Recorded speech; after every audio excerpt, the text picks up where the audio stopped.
Ang napiling campaign for Mabuhay Soft Drinks ay walang iba kundi ang David and Goliath campaign by Princess Reyes. Hindi pwedeng mangyari yun, tita. Ang mga katulad niya, hanggang basement lang. There's no other place for her to go than outside of this building. Alam kong nagsisimula pa lang ako at mas marami pang darating na challenges sa trabaho ko. Pero titibayan ko ang sarili ko. Para sa pamilya ko at para sa sarili ko. At lalong papatunayan ko sa lahat na kaya nanalo ako hindi dahil anak ako ni MBM, kundi dahil sa galing ko.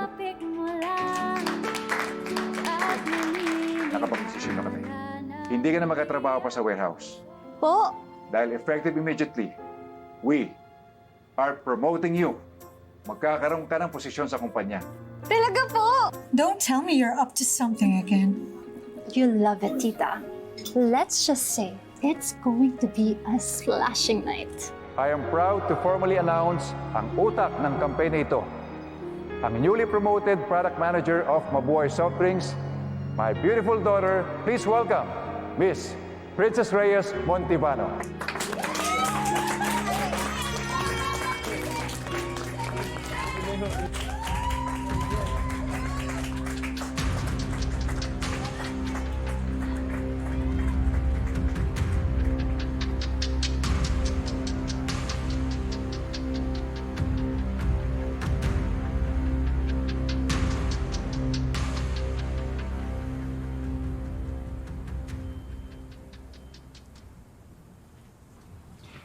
Sa tingin ko po, may isang tao tayong dapat pasalamatan lahat.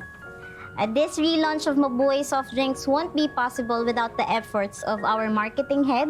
At sa tingin ko, siya po dapat ang mag-unveil ng ating bagong Mabuhay Soft Drinks. May I call on stage Miss Adriana Ilustre.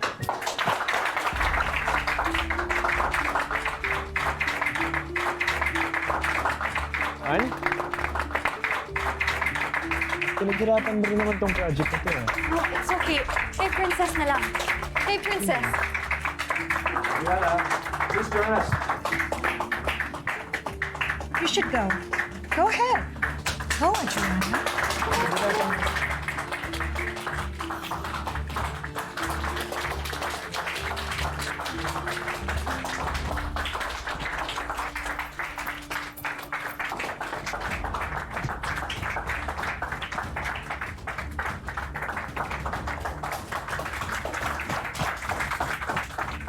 And now we are proud to present to you the new Mabuhay Soft Drinks.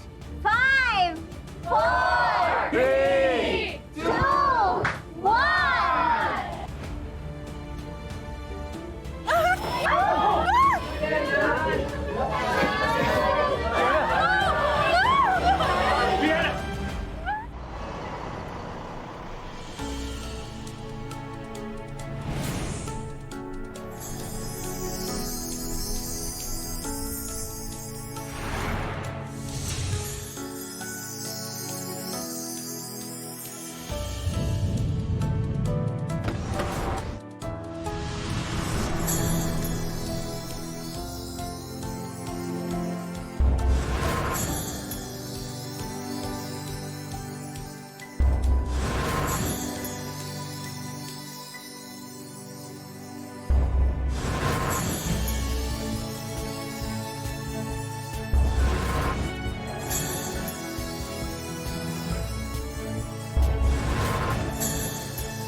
Diana!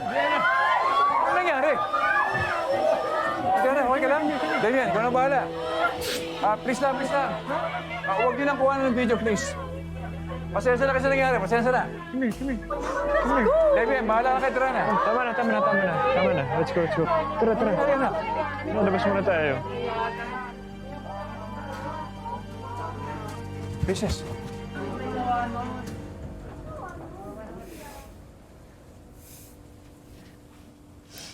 What was that, Adriana? Nakakahiya. Talagang nakakahiya, tita. Wala na akong mukha ipapakita sa lahat. And this is all Princess's fault. Adriana, ano naman kinalaman ni Princess dito? I know she did this. She planned this, Damien.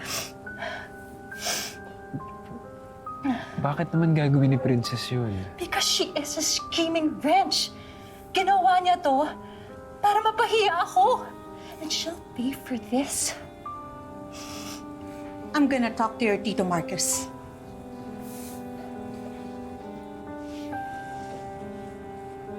Hey, dito ka lang, okay? Ano lang kita ng water, ha? So annoying. Sandali lang.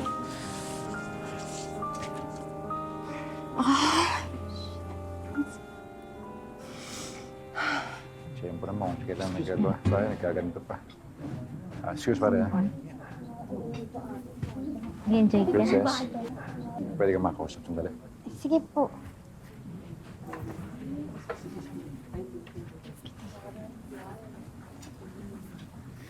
Nak, ano ba talaga nangyari? Ba't nagkaganon?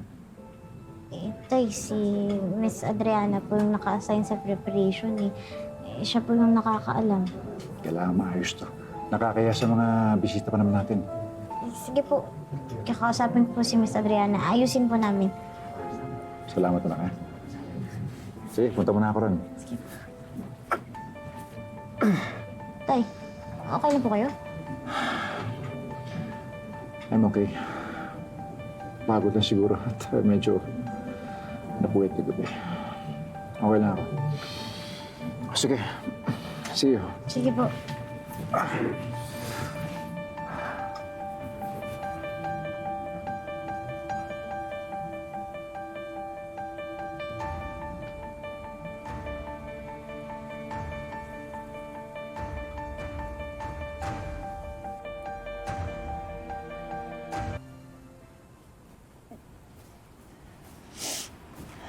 Miss Adriana.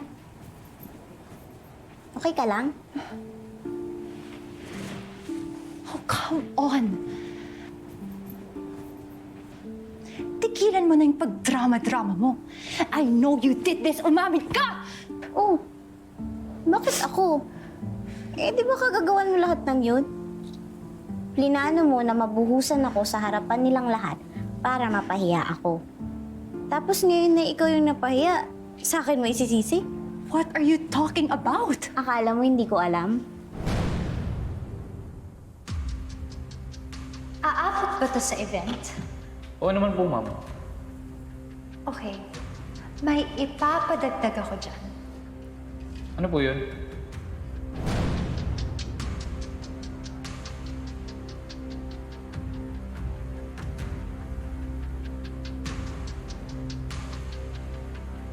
May ipapagawa ko sa'yo.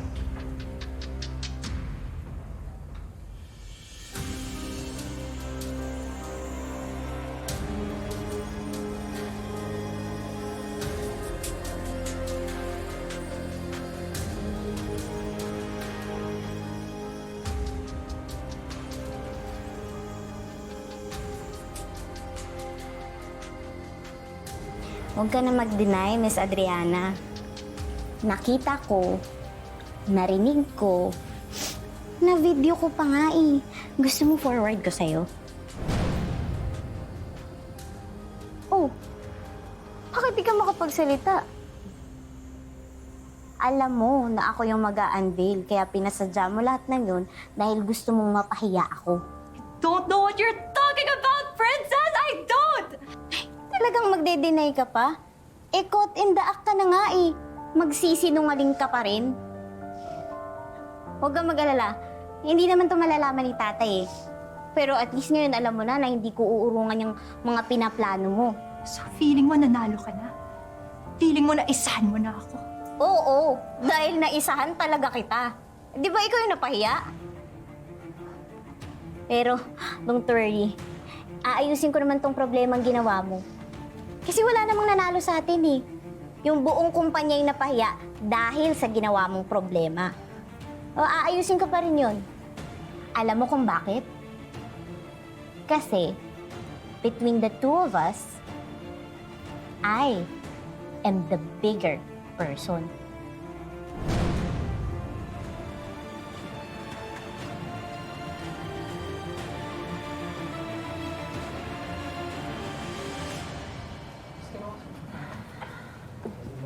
Nay, kamusta? Nagustuhan niyo pa yung pagkain?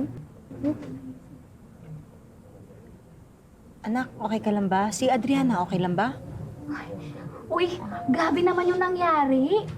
Gimmick ba yun? Kasi kung gimmick yun, ay, siguradong magva-viral yun.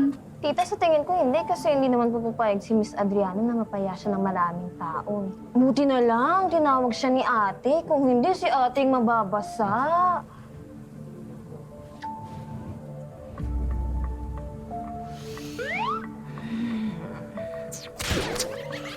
Ano talaga nangyari? Yung totoo, ah. Saan? Saan ka dyan? Hoy, anak, wag ako. Don't ask. Ano? Kagagawan po ni Miss Adriana. Princess, ano yung kagagawa ni Adriana?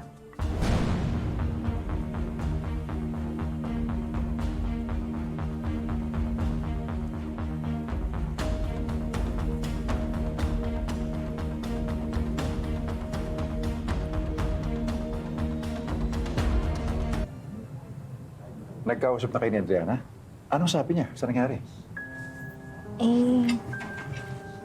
Namin niya na po kasi na hindi niya pala na-check yung bote. Tapos may butas po pala. Kaya yun, sumirit. Aksidente naman yan eh. Wala tayong magagawa ron. I hope okay naman siya. Okay naman na po siya. Tsaka don't worry po, ako na po magpapaliwanag sa lahat. Salamat. Enjoy kayo ha.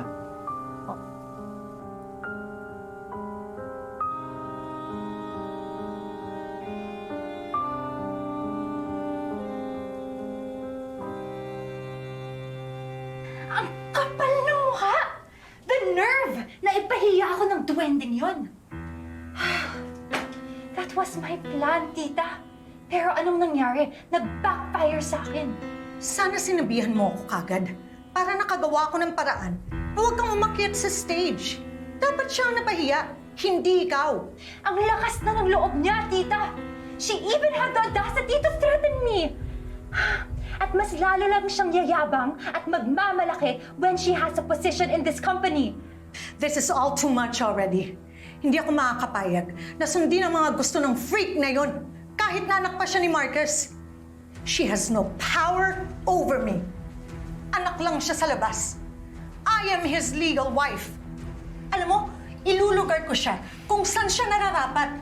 Sa ilalim ng lupa, kung saan kasama niya yung mga nuno sa punso na katulad niya.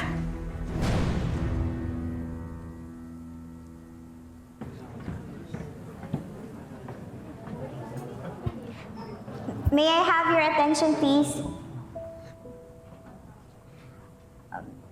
In behalf of MVM Group of Companies and as the newly appointed product manager of Mabuhay Soft Drinks, ako na pong humihingi ng pasensya sa nangyari kanina.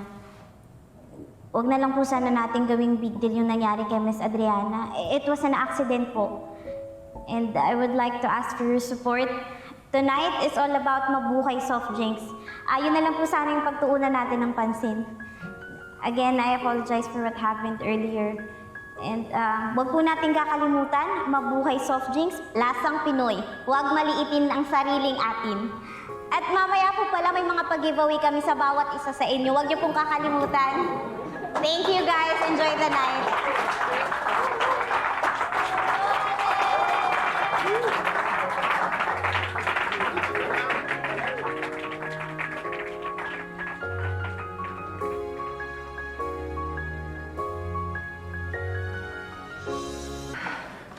Adriana, halika. Hatid na kita. Hindi pa ako uwi. Hintayin ko si Tita Odessa. I won't let that wench get away with what she did to me. Bakit ba hindi ka tumitigil sa pagsisi kay Princess? Imposibleng magawa niya yun. Bakit ba parati mong kinakampihan ng princess na yun, Damien? Don't tell me nagkakagusto ka na sa midget na yun. Have some taste naman, Damien. Adriana, wala akong gusto kay Princess. All I'm saying is, imposibleng magawa niya yung bagay na binibintang mo sa kanya. Kung ano-ano na naiisip mo. You know what, Adriana? Sobra na. Nagiging insecure at immature ka sa lahat na nangyayari. with the way that you're acting right now, isang araw magigising na lang ako na wala na akong gana sa'yo. Diyan ka magaling.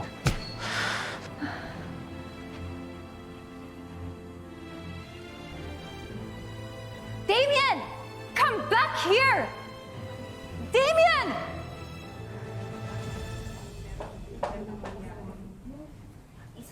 Ano? Masaya ka na?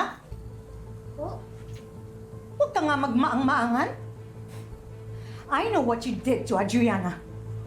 And I know what you are. You're a social climber, two-faced, manipulative, tiny freak! Grabe naman po kayo. Hindi nyo naman po alam yung buong pangyayari. Bakit hindi nyo tanongin si Miss Adriana bakit nangyari sa kanya yun? Dahil magsisinungaling ka lang. Ayoko ko kayong sagutin. Dahil baka may sabi pa po akong masama. Ayoko kong mabastos kayo dahil nirerespeto ko kayo bilang asawa ng tatay ko. Yun ho yung tinuro sa akin ng nanay ko. Ah, ganon? Kaya pala, pareho kayo ng nanay mo. Ambisyosa at malandi. Ma'am, sumusobra na kayo ah. Huwag niyong pagsasalitaan ng ganyan ng nanay ko. Ah, ganon? Don't tell me what to say or do. Gagawin ko lahat ng gusto ko. Including, alugin ka para matigil ka sa kahibangan mo. Eto. Maligo ka para magising ka sa pantasya mo.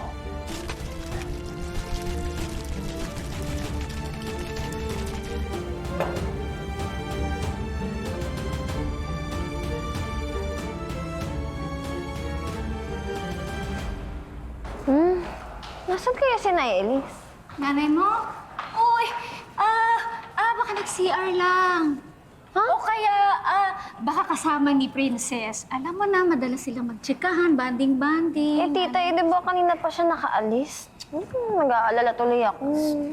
Relax ka lang, Masoy. Hanapin natin, tita. Ha? Baka nandun lang eh.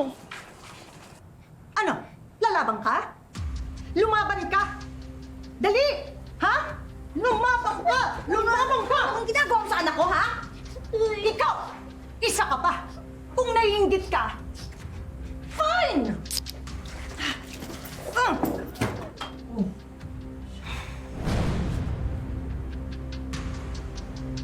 What?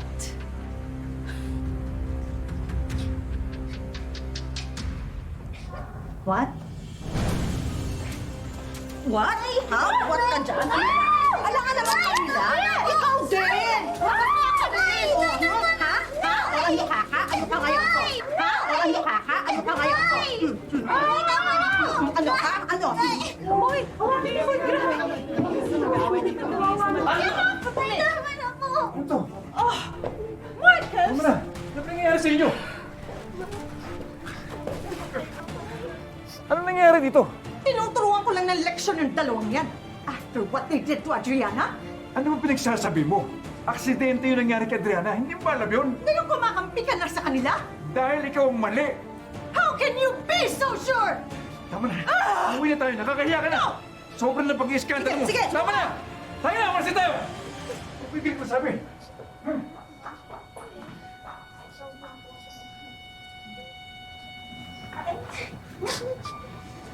Ano po nangyayari sa inyo? Mars? Ano nangyayari sa inyo? Ate, okay ka lang? Princess! Basang-basa! Ate, okay ka lang? Ano nangyari? Basang-basa kayong dalawa.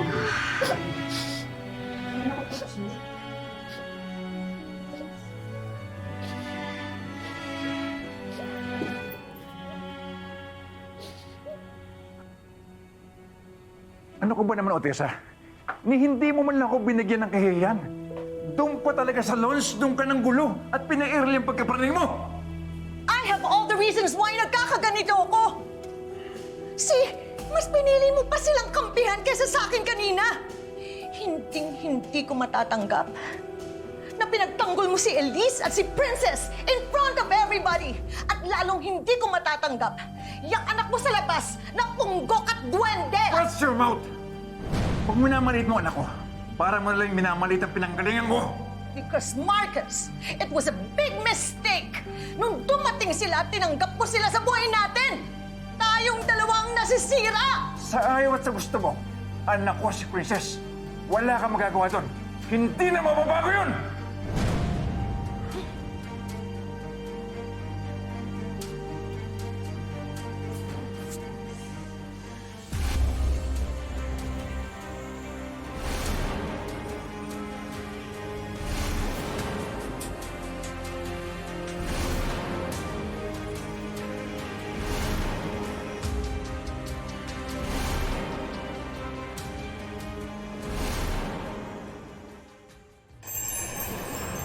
Para silang happy family.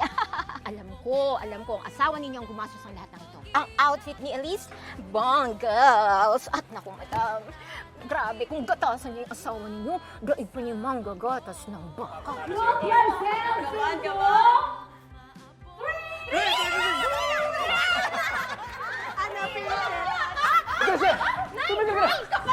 Paano kung mangyari yung kinakatakutan mo? Ayoko munang isipin, Fermin. At si Princess? Dapat na siya matutong lumugar kung saan siya nararapat. I don't think makakayanin ni Princess ang bigat ng responsibilidad sa kumpanya. Hindi niya kakayanin, Fermin.